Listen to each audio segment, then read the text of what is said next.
1-800-449-8255. The Sharkadoodle-Doo, the Sharkalama-Ding-Dong. He's back in the cut on Sunday, January 30, I think, or maybe January 31, 2024, ending the first month of the new year is a Sharky.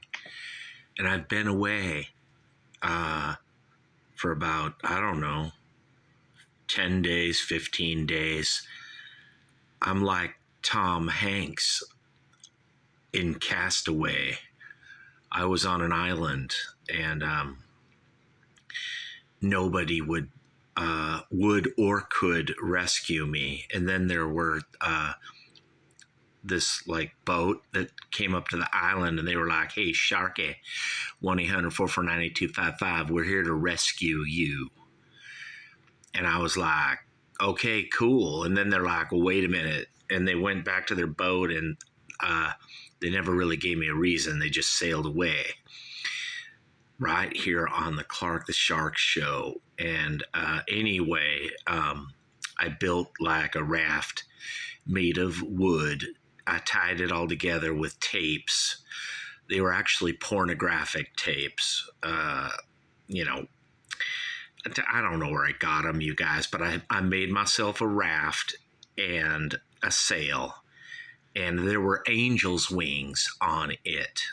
I painted it like cave art. Remember, he was like painting pictures of Laura Dern.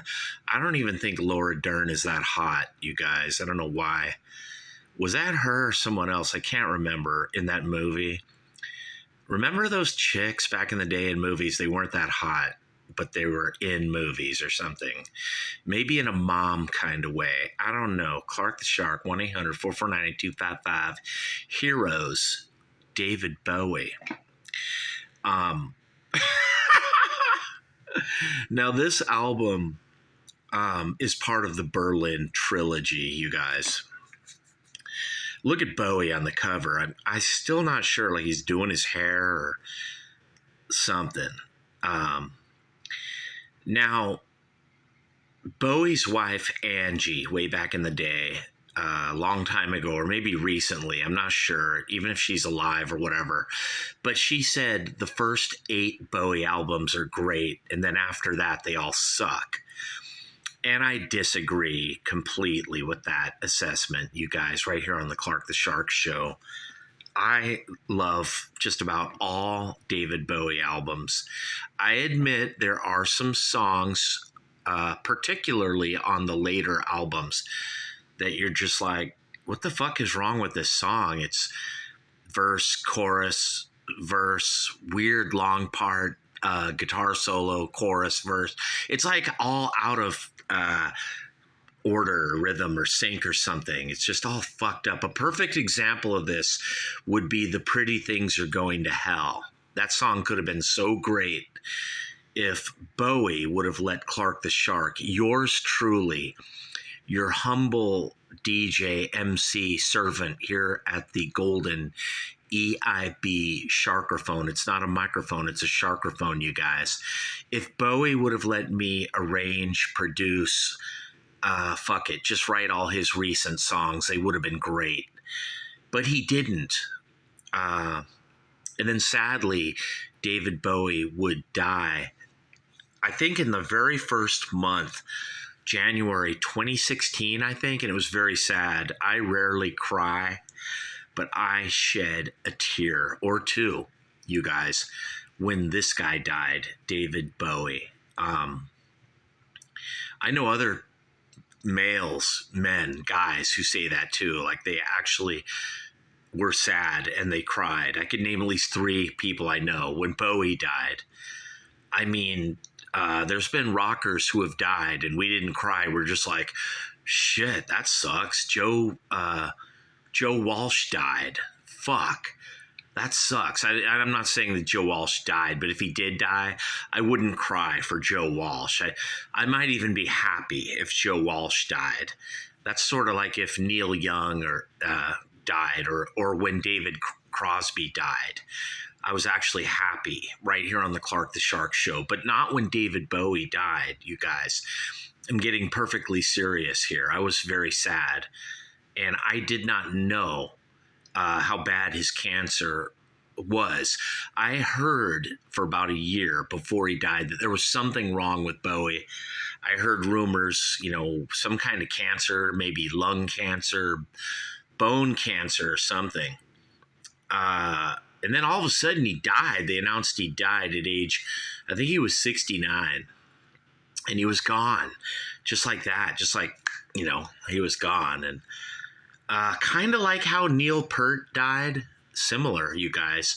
Right here on the Clark the Shark show. I didn't shed a tear for Peart, but I should have. That was sad too.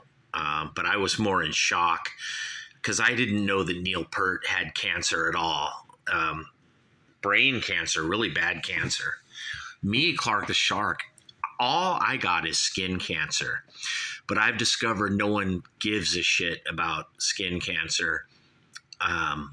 They'll even evict you and get a restraining order against you if you have skin cancer. It's no big deal to people. But then again, if I had fucking leukemia, it would be no big deal to people either. Right here on the Clark the Shark show, people would be like, well, he deserves it, Garth. He's Clark the Shark, and he's like mean to people, or he thinks he's better than all of us, Garth. I'm like, dude, I don't think I'm better than you guys. And I don't know I am either. I just am at 1-800-449-8255. But as great as Clark the Shark is, I'll never be even a pimple on the penis of David Bowie. This guy was a fucking genius. And all his albums are incredible, you guys. I mean, every single album, even the shitty ones, if you can sit through them. The later period, there are rough albums like Ours and Heathen and, Reality that could have been much better had Clark the Shark written the songs, produced them, arranged the songs, and all that. It's true, you guys. I'm not bragging. I love David Bowie, probably my favorite artist. So me, Clark the Shark, I can see where and how I could improve upon David Bowie's music. The only way being if I would have been like the Tony Visconti in his life, producer, helper in the studio, arranger. I would have said, Dave, don't put that chorus there and don't put that guitar solo or keyboard solo or intro there like that. Do this. And it might have sounded better. It might have worked. Now, this album might be the one that Angie Bowie is referring to. Now, after Young Americans, 1975, he goes into a pretty incredible phase of 5 albums: Station to Station, Low, Heroes, this one, Lodger, and Scary Monsters. 5 David Bowie albums that, I will dispute with Angie Bowie. I know she hates all 5 of the albums. Me, Clark the Shark, I can see why she hates them. Kind of not too, but I like them. They could have been better, who knows, it's hard to say. Can't put your finger on what's right or wrong about him.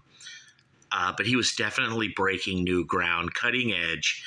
He was rocking in the 1980s, you guys, in 1976, 77, 78. He had a total vision for the future, the drum sound of the 80s. I mean, the ambiance feel of those songs in the 80s. Bowie invented it, you guys. He really did. There's no doubt about it. He was not interested in sounding 1970s in the 1970s. He was already trying to sound like 1983 and 84 and 85 in 1977, 76.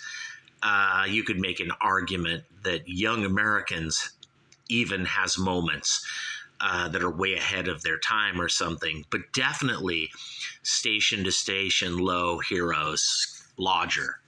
For certain, these albums are great, cutting edge, ahead of their time, ahead of the curve, everything, you guys. I know there were bands like Talking Heads and all that around, and Kraftwerk and Devo and, the Cars and New Wave, the whole scene. But it's almost like David Bowie invented all of that before that, too. This guy, it's almost like he even invented punk rock, or he fucking invented everything, maybe even heavy metal. I mean, Bowie, we're talking genius right here on the Clark the Shark Show, 1-800-449-8255, the fabulous, incredible Clark the Shark Show, where I'm going to break down Heroes, David Bowie, this album. Now, it's not one of my favorite Bowie albums, you guys. As much as I love the Berlin trilogy and the weird phase from Station to Station to Scary Monsters, there's something about this album that I, Clark the Shark, can't, I just can't love this album. I don't know why, you guys. A lot of these songs are problematic here. That being said, I can kind of see why it all is what it all is, because Bowie was trying to do new things here. And whenever you do that, it's kind of like the Beatles' Revolver. You got to crack a few eggs to make that cutting edge, brand new omelet. It gets 5 stars. I don't think it deserves that. Somebody gave it a 4, a 3 out of 4, 5. Rolling Stone probably had an orgasm and gushed all over this. They gave it a 4.5, I guess, star. Rolling Stone. All Music gives it a 5. It's not a 5, you guys. Me, Clark the Shark, I would have given this a 3.5 out of 5. I would have, you guys, because Beauty and the Beast, the first song on the album, not one of my favorite David Bowie songs. It's interesting. He's trying new things. It's an explosive, I don't know, maybe like dance hall, new wave, electronic. It's interesting. But Angie Bowie is definitely alluding to songs like Beauty and the Beast when she says she doesn't like the David Bowie albums after the first 8. She's talking about they're all good up to Young Americans, 1975. And then 1976, she didn't like Station to Station going forward. And, I would almost include Station to Station with the great Bowie albums. It's not really a Berlin trilogy album, but it is a step in that direction. But Beauty and the Beast, Heroes album, problematic song, but he's definitely trying new things. Joe the Lion is a song I don't like at all. I don't like that song, you guys. The first 2 songs are rough for me, Clark the Shark, where I'm like, and when I was a little kid back at Newton School in Torrance and South High, I heard this album and said the same thing then. Beauty and the Beast and Joe the Lion. I was just like, I don't know about these songs, and I didn't know about what Angie Bowie was thinking or saying either. I formed my own opinion way back in the day. The song Heroes, of course, is incredible, a classic. Bowie and Brian Eno. Wow. What a song. We all know that one. David Bowie, Heroes. But it is track number 4, you guys. Sons of the Silent Age. What a song. These 2 songs in a row on side 1 almost save side one and turn it into just a amazing side one because of these two songs. But Beauty and the Beast and Joe the Lion, I don't know, you guys, those bring it down. And you could argue Blackout. You know, this is the first album, you guys, where Bowie is struggling or something. Like it is not as good as Low, and it is not as good as Station to Station. This is like the first album where he stumbles. Side 2, V2 Schneider is interesting. And so is Sense of Doubt. Moss Garden. You know, I'm left more saying the side is interesting. Nuclein, whatever it is. Interesting. It's more interesting than good, you guys. Side 2. The Secret Life of Arabia is a song I, Clark the Shark, like, you guys. David Bowie and Brian Eno, and Carlos Alomar gets writing credit there. But like a lot of this album, The Secret Life of Arabia could have been better or something, you know. And now here's another little interesting Clark the Shark tidbit I'm going to roll out. I like the album Iggy Pop the Idiot more than I like this album. And I almost feel like that album should have been the David Bowie album and not an Iggy Pop album, you guys. I just feel that way. I think a song like The Secret Life of Arabia would have sounded great had it been an Iggy Pop song and maybe not a David Bowie song, even though I like the song, I do. And now here's another little Sharky sidebar. One night, I think in like 1992, I was drunk. I was partying all night, and I crashed at someone's house. And this album was on at like 2 or 3 in the morning. This would happen to me a lot. Sometimes I would hear like the Rolling Stones, Some Girls or something, or, you know, at 4 a.m. laying there on a couch, and it just sounds so great. And I heard this album from start to finish, drunk at 4 a.m. lying on a couch. And I remember I was like, wow, this is fucking awesome. You know, it was David Bowie, Heroes, and I hadn't heard it in a while. And when I heard it, I was laying there like, this whole album's incredible, you know. But then again, you know, I was drunk, and, you know, you're just thinking weird shit, or people say you tell the truth and all this shit when you're drunk, or you think the truth. It isn't true, you guys, because I was laying there drunk listening to this David Bowie album, Heroes, 1977. And I was just thinking it was incredible while drunk at 4 a.m. laying on a couch, or, you know, hungover or whatever. And then later I heard the album again, literally the same day, sober at about 4 p.m.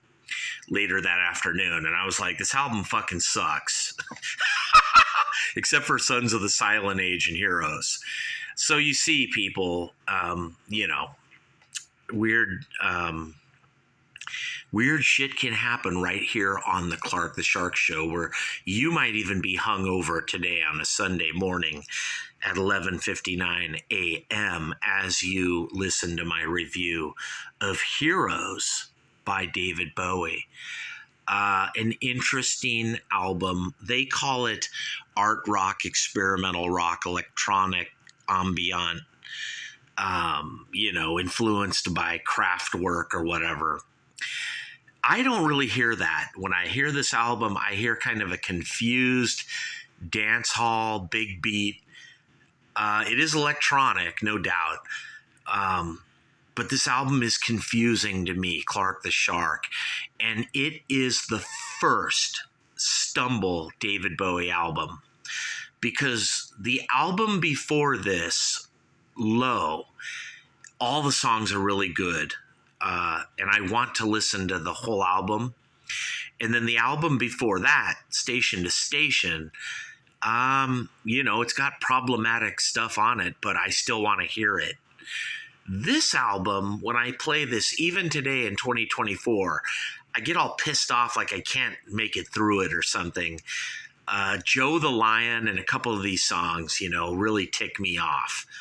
And then V2 Schneider, song like that, I kind of like, and I'm like, oh, this is cool, this is interesting. But for me, Clark the Shark, on a scale of 1 to 10, I would give this album like a 6.8, maybe a 7. It's not one of the greatest David Bowie albums to me. Like a Rolling Stone or All Music type of thing, 1 to 5 stars, I'd give it like 3.5 or 3. Seriously, you guys. And I love David Bowie. I love, all his albums, even this one. But, for the interesting breakthrough shit, cutting edge factor, you can't beat this album or all of his albums. They are all looking to the future, not the past.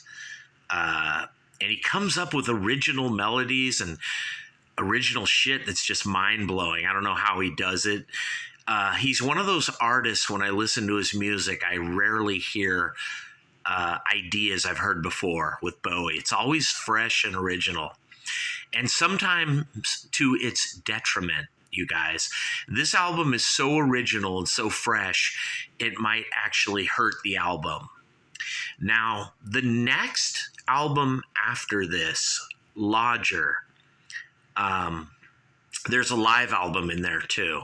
But Lodger is a very interesting album to me, Clark the Shark, and I'm going to review that one. For me, that album is way better than this one, Heroes. And of course, Scary Monsters and Super Creeps, the one after Lodger, is fucking incredible.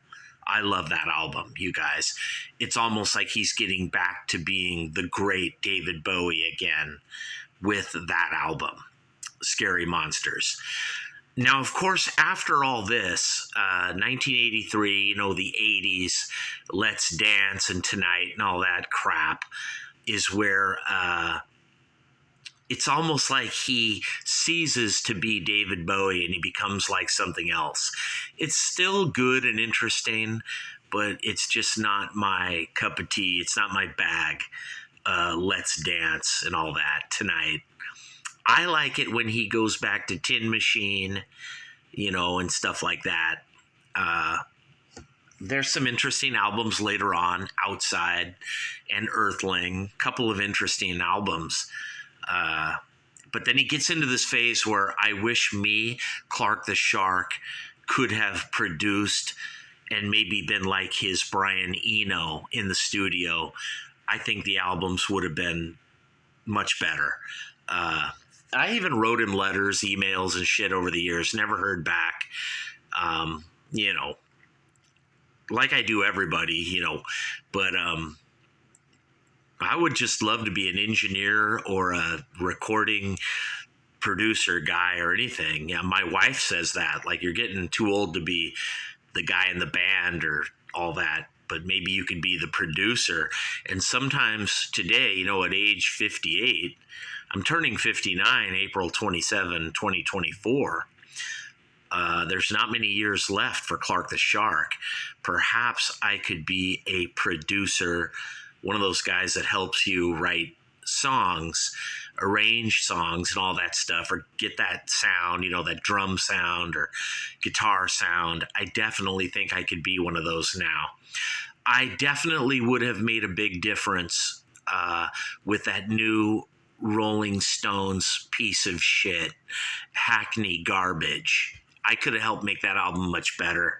The bleach blonde guy who did the album, love him or hate him, or everyone uses him as a producer, clearly that album exposes him as not the world's greatest producer. Sort of how Eddie Canastrossi says, that guy really nails it. Him and my review of the Rolling Stones Hackney Junk are the only two real accurate reviews of that album on the internet.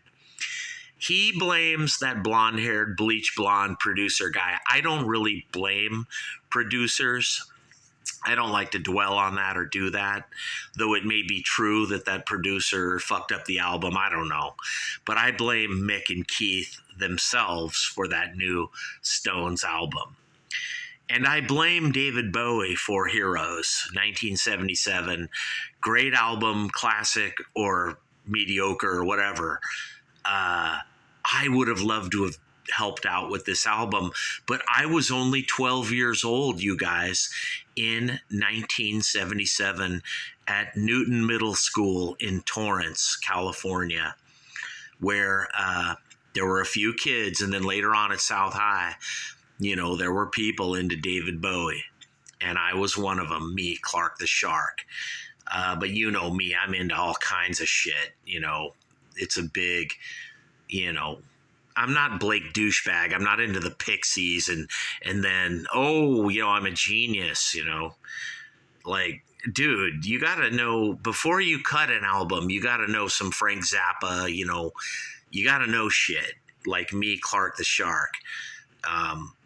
You know, I don't just fucking do shit and then, oh, fuck, it's great. You got to have experience and all this shit, you know? Like, I never bought into Blake douchebag, you know, because, you know, Douche Grohl actually has more musical experience than that guy. If it wasn't for Douche Grohl, that fucking band would never have gotten anywhere. You know, I'm just telling the truth. But, you know, Blake douchebag goes and kills himself, dude. You're not worth it, bro. You're forget it. Now, if David Bowie had killed himself, you know, that would have been sad, but he didn't. He died of cancer. He died an honorable death at age 69, almost 70 years old. David Bowie. So I respect this guy. I don't respect, revere, or regard douchebags who kill themselves. I don't respect that. I don't think that music should even be played. Fuck that. You know, I don't want to perpetuate garbage or bullshit like that. But David Bowie, fuck yeah. Great albums, great guy, great music, great genius, talent, cutting edge, inventive, originator, you guys, creative, creator. I mean, you name it. This guy just invented it or something. Every bit of rock and roll, even before he existed, he's like Christ or something. The guys in the 50s knew about David Bowie. You know, Little Richard and Richie Valens and Chuck Berry. David Bowie wasn't even around and they already knew about him. And he was like their savior. It's like that, you guys. 1-800-449-8255, the Clark the Shark Show from the fabulous golden EIB Sharkerphone. It's not a microphone, it's a Sharkerphone because it's solid gold given to me by Dick Clark. That's right, the Wolfman Jack on crack, Sharkadoodle-doo, Sharkalamba-ding-dong, where I gave you the review, the only review of Heroes, David Bowie, 1977. This amazing, awesome, yet mediocre stumble of an album from David Bowie. I want you to go buy this, and you will hear exactly what I just told you just now. And you're going to go, fuck yeah, dude, Clark the Shark is right. This album's mediocre. It could have been better here, and it could have been better there, and yet I still love it. It's incredible. It's awesome.